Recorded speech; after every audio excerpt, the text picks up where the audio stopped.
আসসালামু আলাইকুম, সবাইকে শুভেচ্ছা জানাচ্ছি। মাসুম মাহবুব, দেখছেন ওপেন ইউটিউব চ্যানেল এবং মাসুম মাহবুব ফেসবুক পেজ।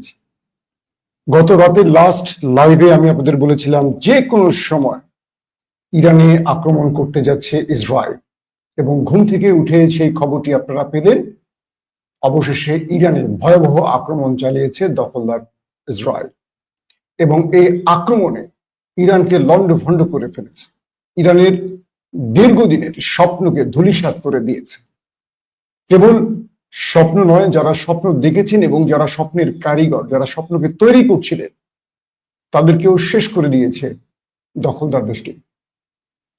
ইরানের সবচেয়ে শক্তিশালী যে বাহিনী আইআরজিসি বা বিপ্লবী গার্ড বাহিনী, সে বিপ্লবী গার্ড বাহিনীর প্রধান হোসেন সালামকেও হত্যা করা হয়েছে।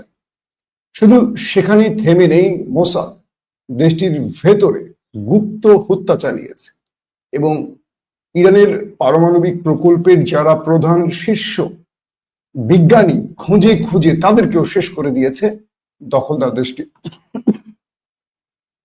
এখন পর্যন্ত মূল সংখ্যাটা জানা যাচ্ছে না, কারণ একদিকে তারা আকাশে আক্রমণ চালাচ্ছে বিমান যোগে, অন্যদিকে ভেতরে তাদের এজেন্টরা, মোসাদের এজেন্টরা খুঁজে খুঁজে গুরুত্বপূর্ণ হাই অফিসিয়ালদের, ইরানের হাই অফিসিয়ালদের হত্যায় মেতে উঠছে। এভাবেই তথ্যগুলো পাওয়া যাচ্ছে। ইরান তার সঠিক তথ্যগুলো এখনো দিচ্ছে না,